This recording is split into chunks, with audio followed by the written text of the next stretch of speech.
On passe la parole à Pierre Blériot-Niémec. Pierre Blériot, comment les médias au Cameroun devraient se comporter pour un processus électoral apaisé?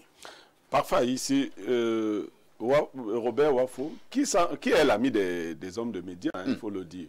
Lorsque vous voyez quelqu'un comme le PDG de Nevin, qui a deux presses, qui a une télévision, et qu'on vous dise que dans tout le personnel, parce que c'est à peu près 100 personnes, il a reçu à tout casser 1 million de francs. Incroyable. Ça signifie que ça ne peut pas envoyer la presse. François Chanon est là. À l'imprimerie. Les salaires. Non, n'entrons pas dans les salaires. Tu ne peux pas faire 2 mois d'imprimerie dans ces conditions-là. Cette question, elle est majeure. Qu'est-ce que les médias peuvent faire? Les médias peuvent faire ce que des gens comme Éric Tindjé ont commencé à faire.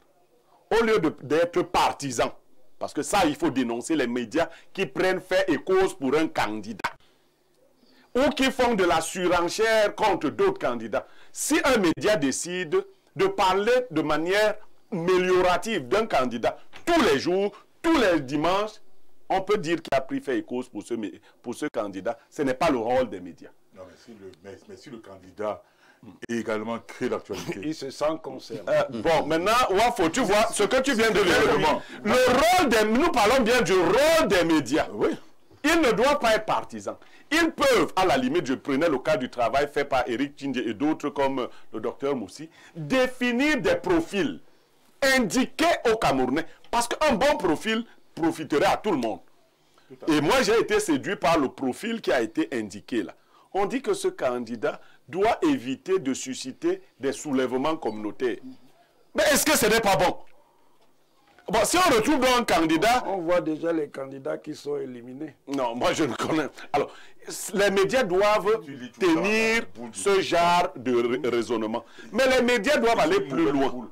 Les médias doivent éviter d'entretenir les foyers de tension. Lorsqu'un foyer de tension existe déjà, les médias doivent contribuer à apaiser. Nous devons aller vers une élection présidentielle apaisée. C'est pour cela qu'ici, par exemple, les propos de la France doivent être encadrés par les médias pour dire aux Camerounais de ne pas suivre la voie de la guerre. Nous n'avons pas besoin de la guerre, mais les médias doivent être soutenus. À la fois par les candidats eux-mêmes, hein, parce qu'il faut le dire, il n'y a pas que le pouvoir. Partout ailleurs, les candidats qui ont les moyens, quand vous mobilisez 6 milliards, quelle est la part que vous avez affectée? Oui, aux médias. Non, là, je ne suis pas d'accord avec vous. Le pouvoir, j'ai 8 000 milliards. Le budget annuel, c'est 8 000 milliards. Je dis que quand vous mobilisez 6 milliards, quelle est la part? Est-ce qu'on ne peut pas avoir 1% des 6 milliards pour les médias? Demandez à l'État aussi de consacrer 1%.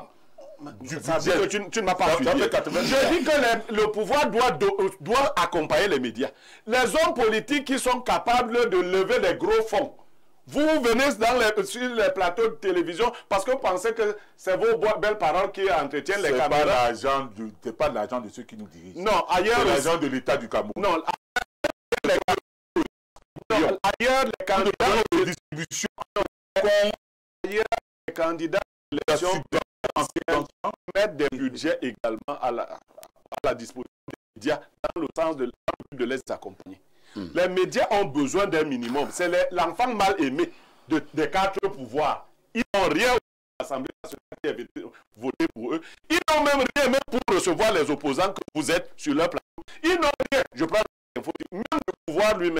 Finalement, on leur demande de faire du sacerdoce que personne d'autre ne fait. Merci Pierre Blériot. Tout